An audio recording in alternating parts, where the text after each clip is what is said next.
এখানে একটি পেট্রোল পাম্পে একজন লোক হুন্ডা নিয়ে পেট্রোল নিতে আসে। তার হুন্ডার তেল ফুরে গেছে। সে সময় পেট্রোল পাম্পের কর্মরত লোকটি বলে হেলমেট ছাড়া পেট্রোল দেওয়া হবে না, উপরের নির্দেশ হেলমেট ছাড়া কাউকে পেট্রোল দেওয়া যাবে না। তখন পেট্রোল নিতে আসা লোকটি বলছে, এখানে তোমার মালিক কিভাবে দেখবে, তুমি এখনই দিয়ে দাও। তখন কর্মচারী লোকটি বলছে, এই চারদিকে সিসিটিভি ক্যামেরার আওতায় রয়েছে, তোমাকে যদি আমি দেই তা মালিক দেখে ফেলবে। তখন সেই লোকটি ভাবছে যে আমার কাছে মাত্র 200 টাকা রয়েছে, এখন আমি কি করে হেলমেট কিনি। পরে সে বুদ্ধি খাটিয়ে একটি তরমুজ কিনে নিয়ে আসে। তখন সে তরমুজটি মধ্য দিয়ে কেটে ফেলে।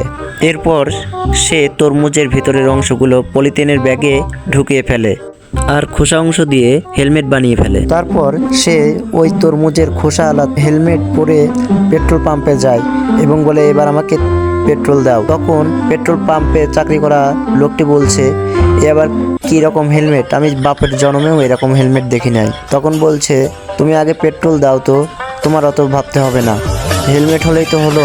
অতএব বুদ্ধি থাকলে কখনো অন্যের গোলামি করা লাগে না। ভিডিওটি ভালো লাগলে এখনই সাবস্ক্রাইব করুন।